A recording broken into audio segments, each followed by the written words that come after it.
I'm here today with Dr. Mitchell to discuss screening for distress in cancer situations, which is a much discussed topic.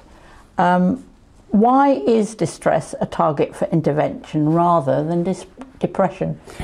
Well, there's been a lot of research on depression, both the prevalence of depression, tools for depression, and whether screening for depression works. And they're all valid. All those aims of that scientific literature are quite valid. But depression is a fairly narrow construct, at least when considered in terms of clinical depression, major depression, which is the American DSM-4, DSM-5 terminology. In fact, most people who are distressed are not suffering from clinical depression. Approximately a third have a major depression, and about a half, just over half, have any form of depression, which means almost half have other mood disorders or other explanations for their distress. So, for example, you can be distressed without having a diagnosable mental disorder, even an adjustment disorder, which is a rather rag-bag term. So distress really acknowledges the patient's perspective. What we're really saying is, regardless of the cause, are you struggling? Are you struggling to a significant extent? Now, I would still put a caveat on there that it would have to be clinically significant to have the dialogue with a clinician in a clinical or specialist setting. And that could be defined in terms of daily function. So is your distress interfering with your daily function on most days to a fairly significant extent? It's a little bit vague, but in truth, that puts what they call clinical significance criterion on top of distress, and therefore it becomes meaningful for the clinician.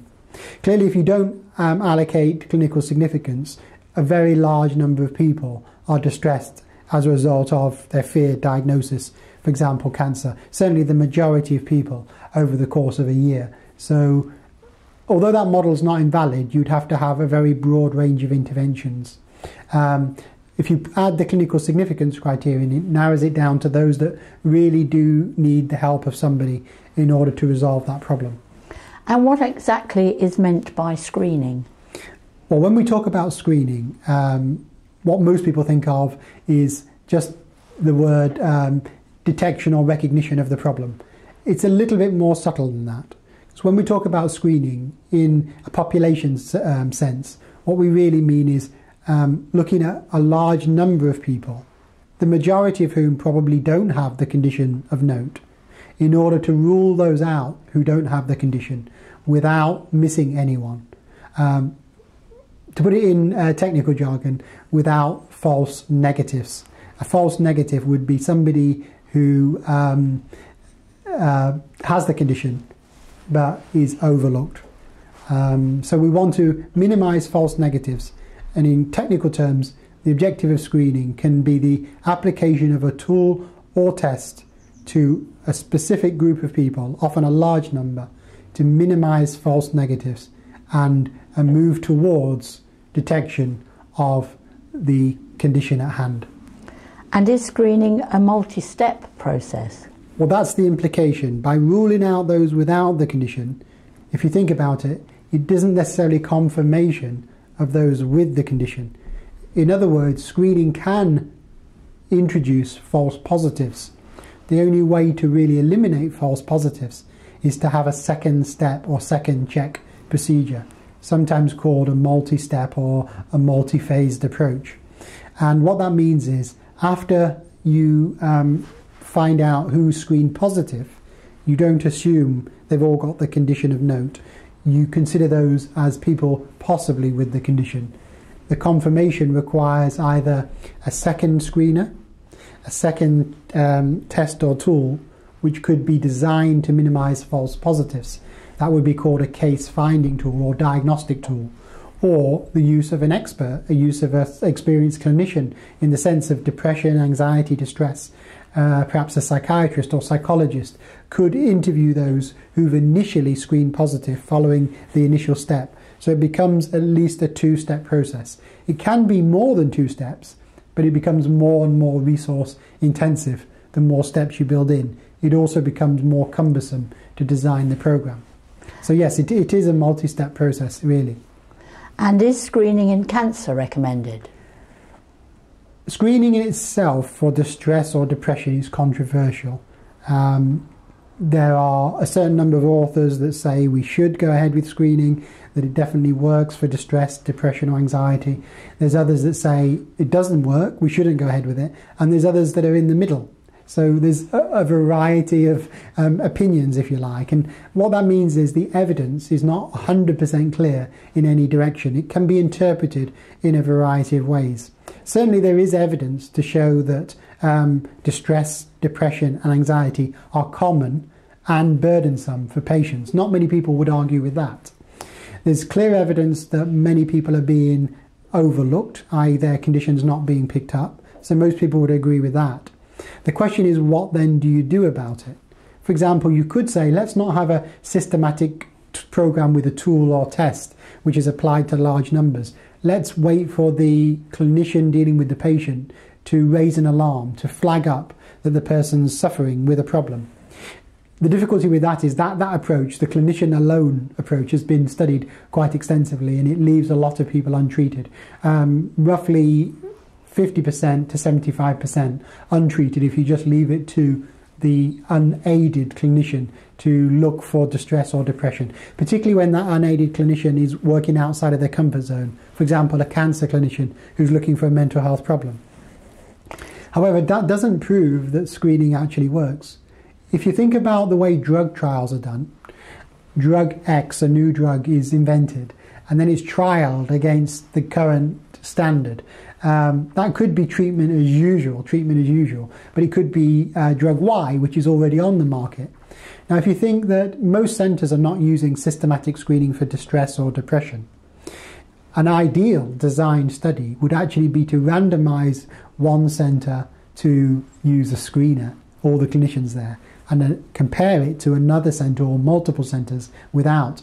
And that's called in the literature cluster randomisation, where each centre is a cluster and you compare those with and those without. The larger the number of clusters, the better. Very expensive to do that, I have to say. Much more pragmatic is to randomise a group of clinicians in one hospital to use a screener and another group not to use. The problem with that is that entirely ethical? Is it ethical for a group to be running with a tool, presumably with a slight advantage, and then another group not to be using it? It is ethical providing that, you know, the outcome is completely unknown at the start. You know, it's really worth testing.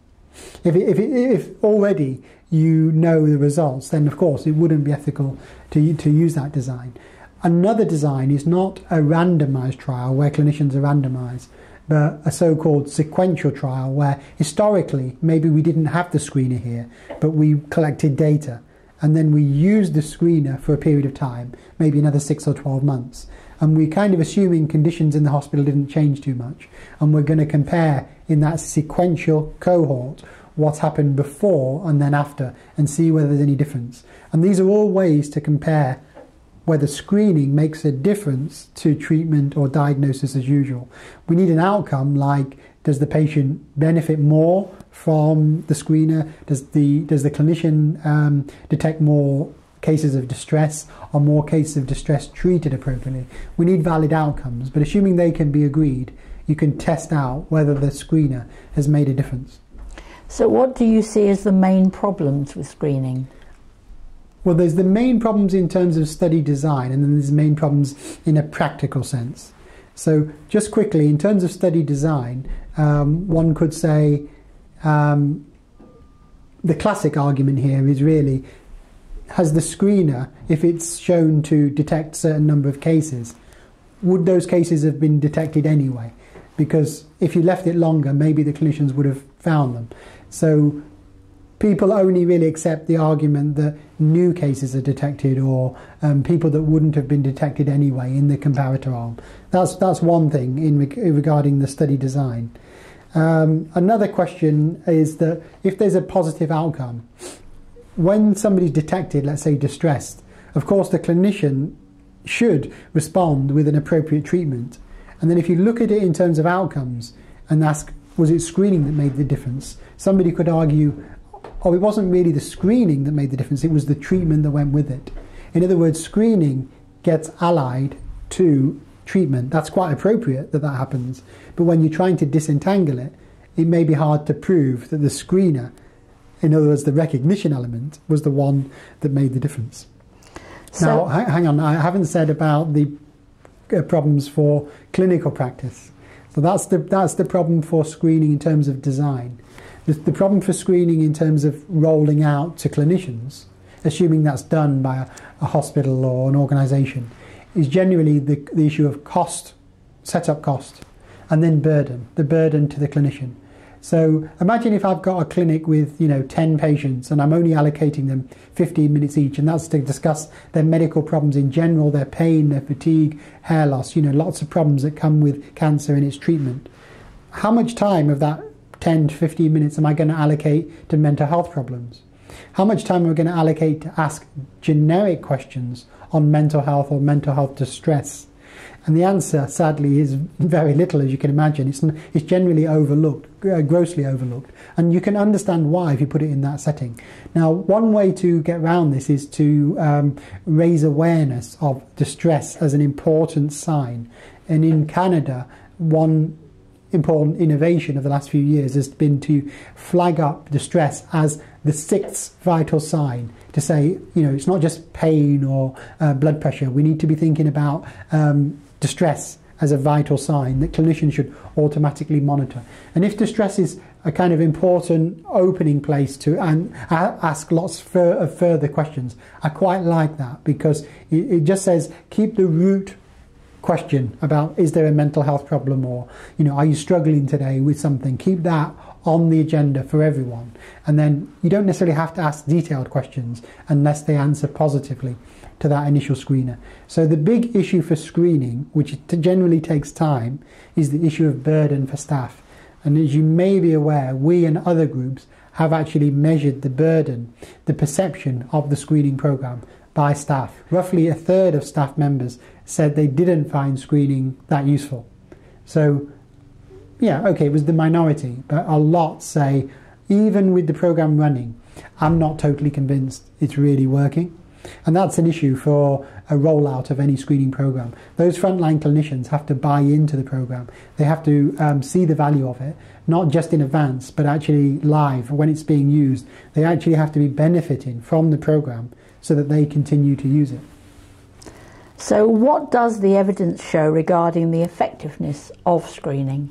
That's the controversial question that I was alluding to earlier. Regarding screening in cancer settings and focusing on distress, really there's, first of all, surprisingly low number of validated tools. We're talking about the distress thermometer as one possibility. That's just a one-item visual analog scale.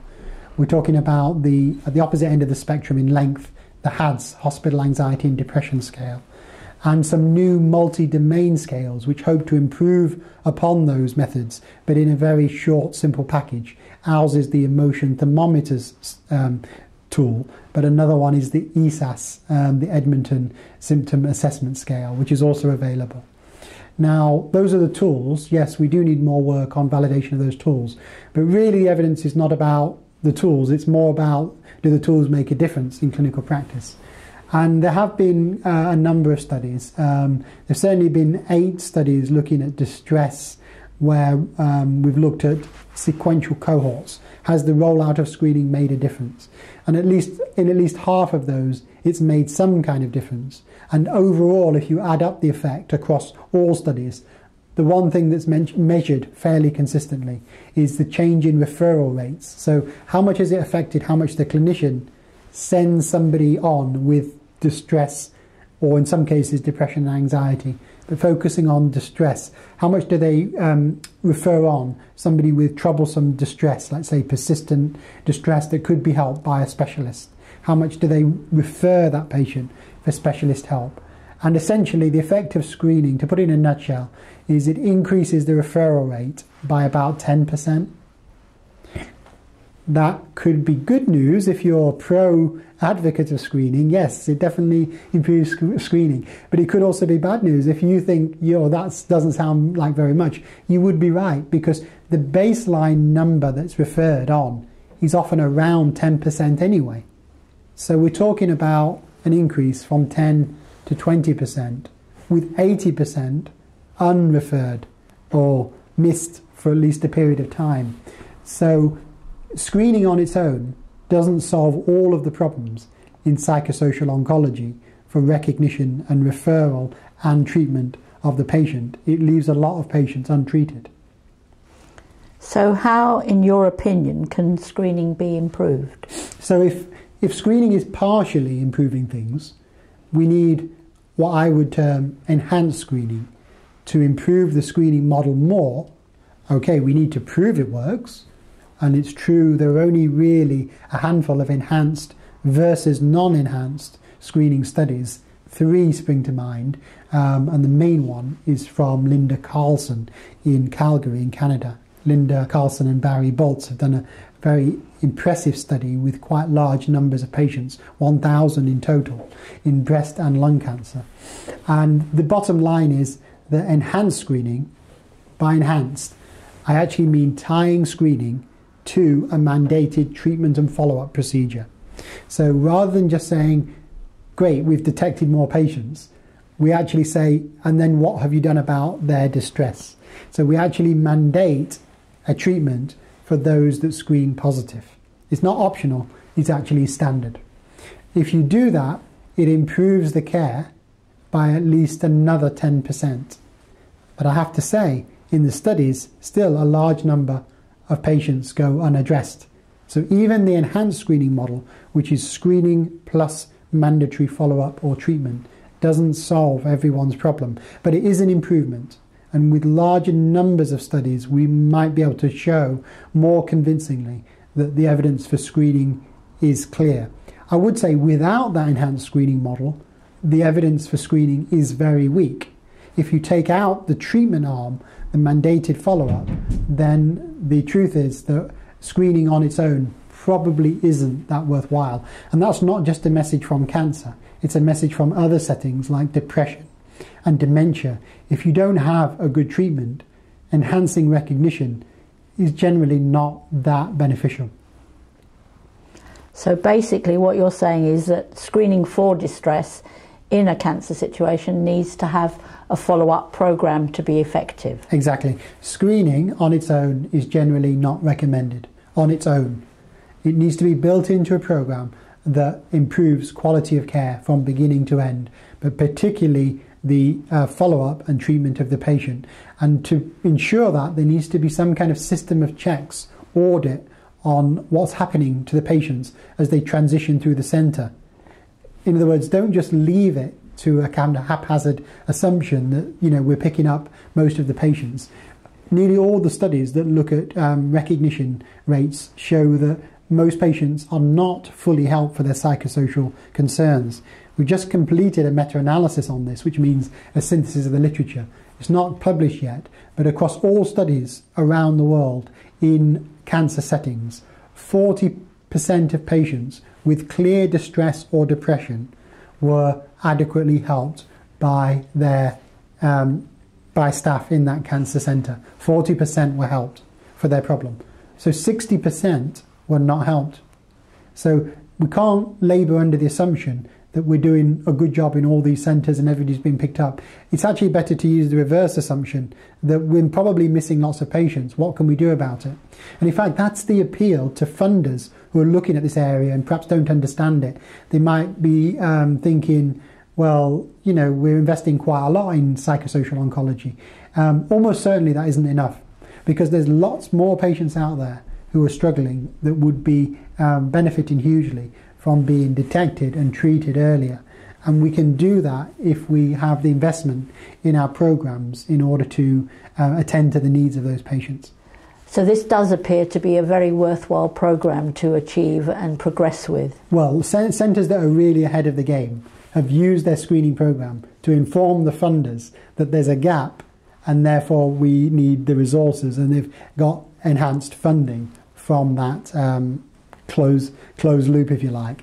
Unfortunately, in our centre, we haven't managed to do that. We haven't managed to convince our funders that what we're doing is worthwhile for some reason they don't really see that, despite us giving the message to them from ourselves and from the patients, which is a shame. But that doesn't mean to say we need to give up. We still need to battle. We still need to fight for resources. And at the end of the day, it's all about helping patients as much as we can by whatever means we can. And that's why we're here. Screening is just one part of the armoury. It's not a totally convincing case on its own, but it may be used as part of a package to enhance patient care. Well, thank you very much. It's made things a lot clearer, and I'm sure that there is a case to be answered here. Thank you. My pleasure. Thank you.